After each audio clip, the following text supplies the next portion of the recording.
नमस्कार दोस्तों। मेरी एक नए वीडियो में आप सभी का स्वागत है। तो आज हम देखने जा रहे हैं सोशियोलॉजी के मोस्ट इम्पॉर्टेंट क्वेश्चन, वो भी हर यूनिवर्सिटी के, जो हर साल पूछे जाते हैं।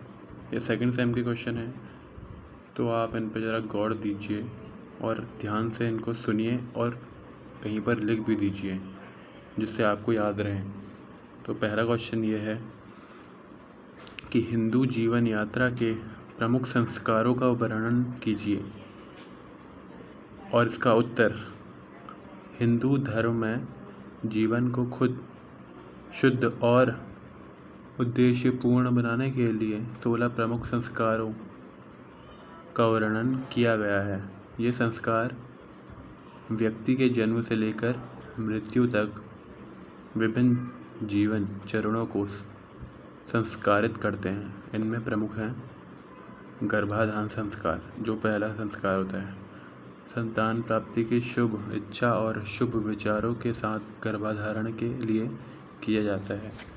दूसरा संस्कार है पुंसवन संस्कार, गर्भस्थ शिशु के विकास और स्वास्थ्य के लिए गर्भावस्था के तीसरे महीने में किया जाता है। शीमतोन संस्कार, गर्भवती स्त्री की मानसिक और शारीरिक सुरक्षा के लिए 7वें महीने में किया जाता है। और चौथा संस्कार जातकर्म संस्कार, शिशु के जन्म के तुरंत बाद उसके भविष्य और स्वास्थ्य हेतु किए जाने वाले संस्कार।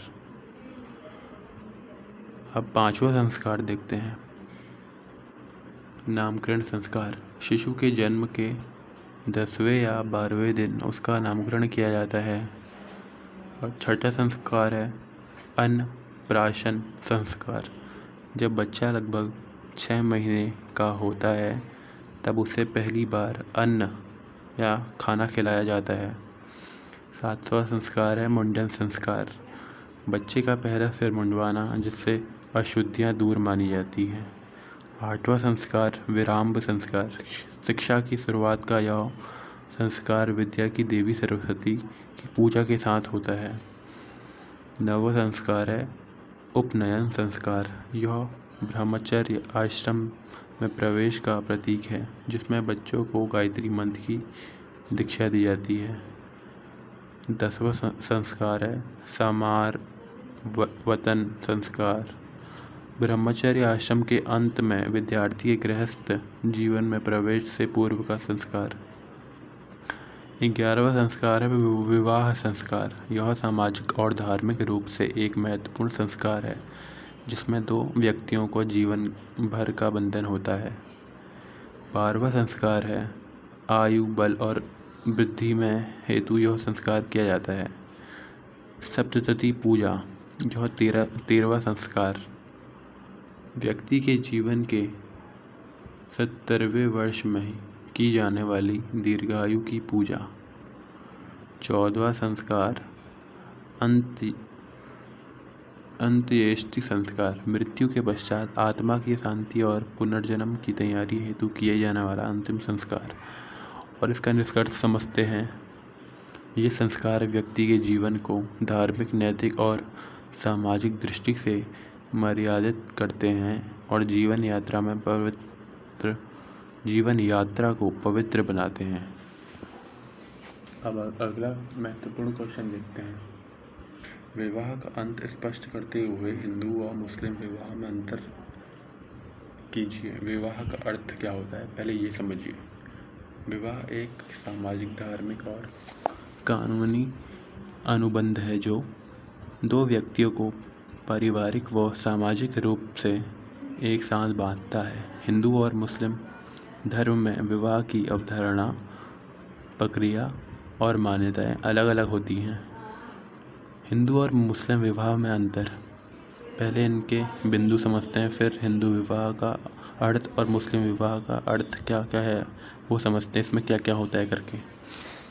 स्वरूप, धार्मिक संस्कार, हिंदू विवाह के अंदर धार्मिक संस्कार, इसे एक पवित्र बंधन माना जाता है। और मुस्लिम विवाह के अंदर स्वरूप को कानूनी अनुबंधन, इसे एक सिविल कॉन्ट्रैक्ट माना जाता है। मुस्लिम विवाह में जो विवाह होता है उसको एक कॉन्ट्रैक्ट की तरह माना जाता है।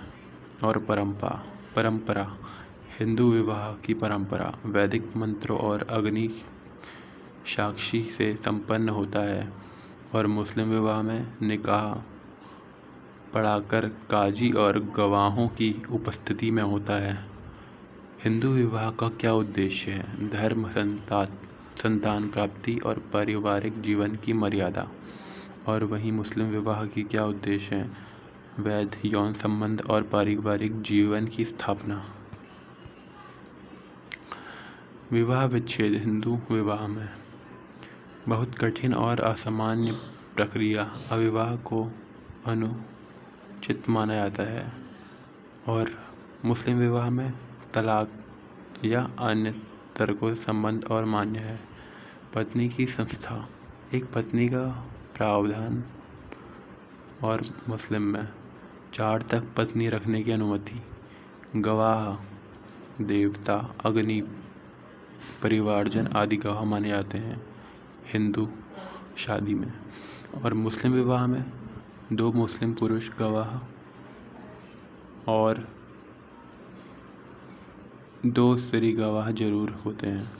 निष्कर्ष क्या है इसका? हिंदू विवाह को एक धार्मिक संस्कार माना जाता है जबकि मुस्लिम विवाह एक वैधानिक अनुबंध होता है। अब देखते हैं चौथा महत्वपूर्ण प्रश्न। जाति व्यवस्था पर टिप्पणी। जाति व्यवस्था क्या है भारत में?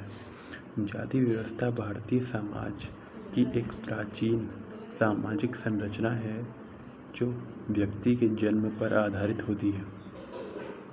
प्रारंभ में यह कार्य विभाजन पर आधारित थी, लेकिन धीरे धीरे यह जन्म आधारित असमानता और भेदभाव का रूप ले बैठी।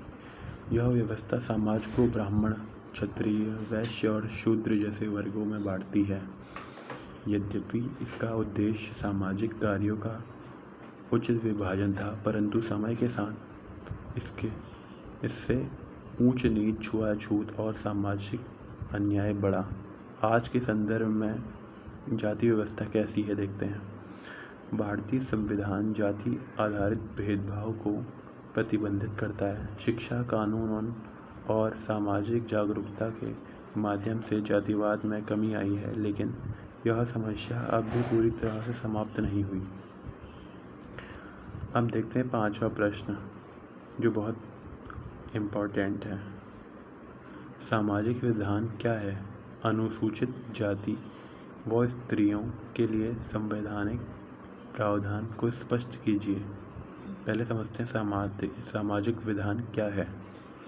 सामाजिक विधान उन कानूनों और संवैधानिक प्रावधानों को कहते हैं जो समाज में समानता, न्याय और मानव अधिकारों की रक्षा के लिए बनाए जाते हैं। ये विशेष रूप से उन वर्गों के हित में होते हैं जो सामाजिक, आर्थिक या शैक्षणिक रूप से पिछड़े होते हैं, जैसे अनुसूचित जनजातियों और स्त्रियों के बारे में। अनुसूचित जनजातियों के लिए संवैधानिक प्रावधान क्या है? अनुच्छेद 15(4) राज्य पिछड़े वर्ग या अनुसूचित जनजातियों और जनजातियों के लिए विशेष प्रावधान बना सकता है। दूसरा, अनुच्छेद 17 अस्पृश्यता, छुआछूत का अंत और इसका अपराधीकरण।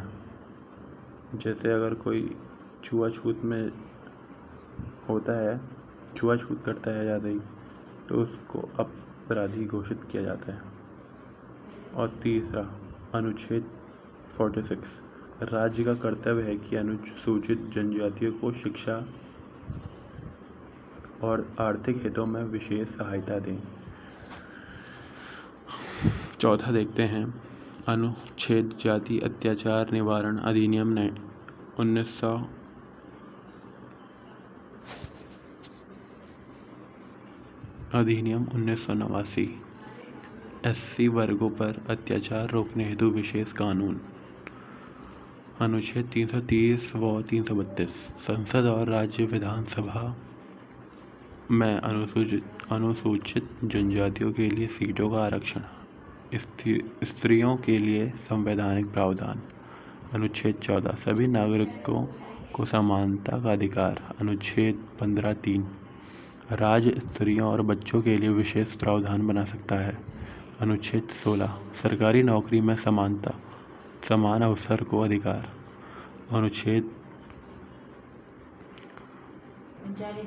अनुच्छेद 39A और डी पुरुषों और स्त्रियों को समान वेतन और आजीविका का अधिकार। मातृत्व लाभ अधिनियम 1961 कामकाजी महिलाओं को मातृत्व अवकाश व सुरक्षा। घरेलू हिंसा से संरक्षण अधिनियम 2005 स्त्रियों को घरेलू हिंसा से कानूनी सुरक्षा। इसका निष्कर्ष समझते हैं आइए। भारत का संविधान अनुसूचित जातियों और स्त्रियों के सामाजिक उत्थान, सुरक्षा और समानता के लिए कई विशेष प्रावधान करता है, जिससे एक न्यायपूर्ण और समरस समाज की स्थापना हो सके। धन्यवाद। यह कुछ आज के महत्वपूर्ण प्रश्न थे जो आपके BA सेकंड सेम के सोशियोलॉजी के पेपर में महत्वपूर्ण रूप से आते हैं। धन्यवाद।